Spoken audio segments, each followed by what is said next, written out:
अक्सर हम जब बोलते हैं कि पशुओं पर दया करो, तो हम बड़े दया भाव से बोलते हैं।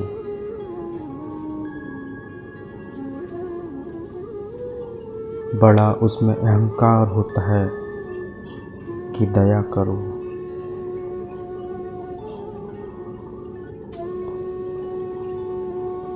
अपने आप पर दया कर लो। पशु को तुम्हारी दया की नहीं, दोस्ती की जरूरत है।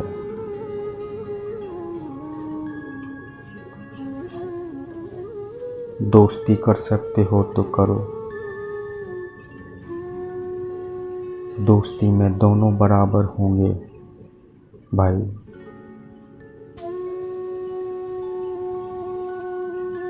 दोस्ती में यह नहीं होगा कि मैं ऊपर हूँ और पशु नीचे है।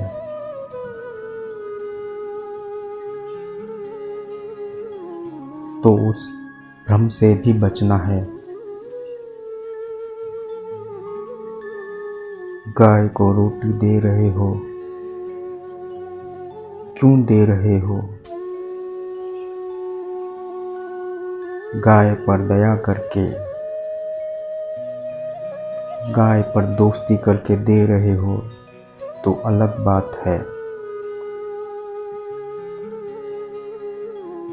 पर गाय पर दया करके दे रहे हो तो देख लेना, गड़बड़ी हो रही है।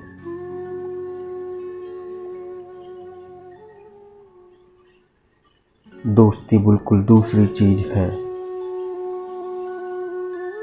दोस्ती और प्रेम बिल्कुल आसपास की चीजें हैं। प्रेम बिल्कुल दूसरी चीज है। वह यह सब दया वया नहीं जानता।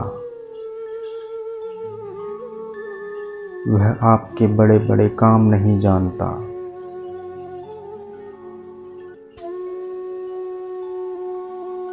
आप बहुत भारी भारी काम करके आए हो। घर में आपका कुत्ता है,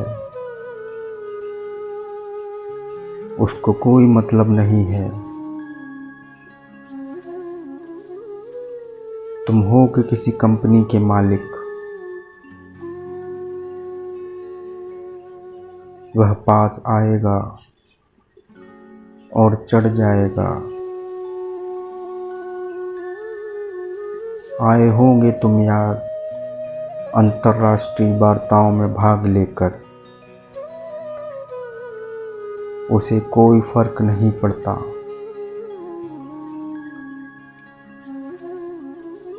तुम्हारी इन वार्ताओं में क्या रखा भी है?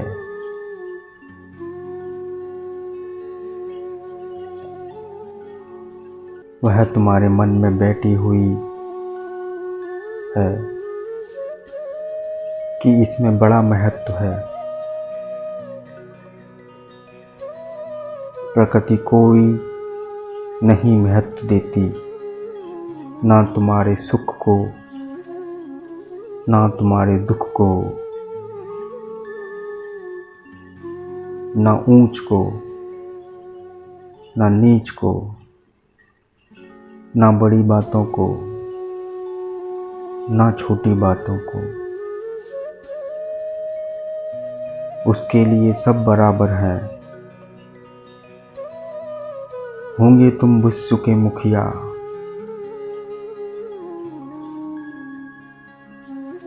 कोरोना का वायरस तुम्हें भी लगेगा।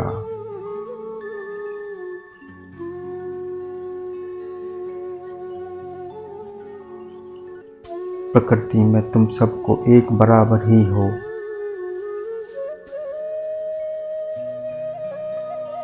तुम्हारे अहंकार को सबसे बड़ी चोट तो प्रकृति ही मारती है। जब तुम्हें पता चलता है तुम्हें वही बीमारी हो गई है जो किसी तुच्छे से तुच्छे आदमी को हो सकती है। अब कहाँ गया तुम्हारा अहंकार।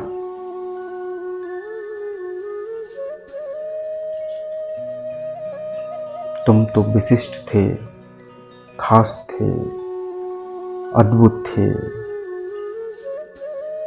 तुम्हें कौन सी बीमारी हुई।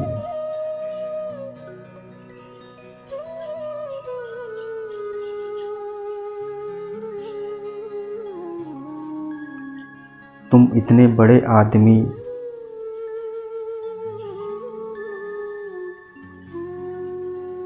बीमारी कैसे हो सकती है तुमको।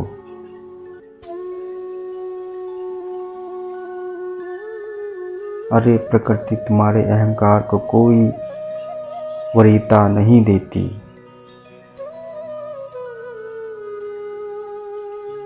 कुछ नहीं।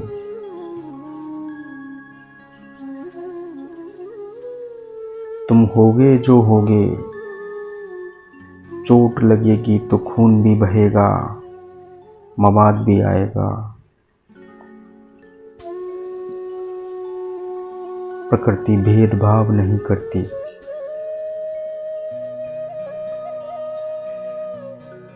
तुम्हारे अहंकार को कोई मान्यता नहीं है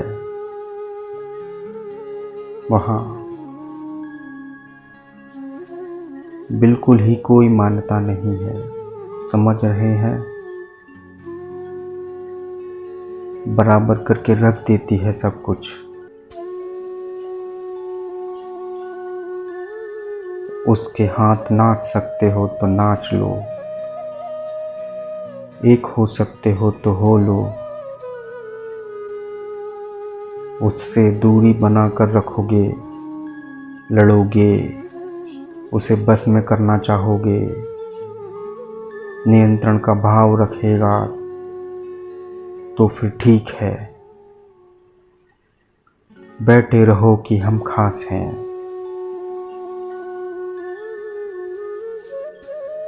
तुम रह आओ अपनी खासियत में। जब दोस्ती कर लोगे तो पेड़ भी बोलेगा। इतनी पुरानी कहानियों सुनी है ना कि पक्षी ने आकर कुछ बता दिया।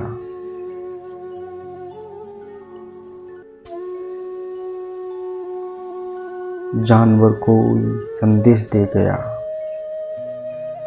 अब संदेश ऐसे नहीं दे गया कि वह हिंदी अंग्रेजी बोल रहा था या कविता सुनाकर चला गया। उसका अर्थ समझिए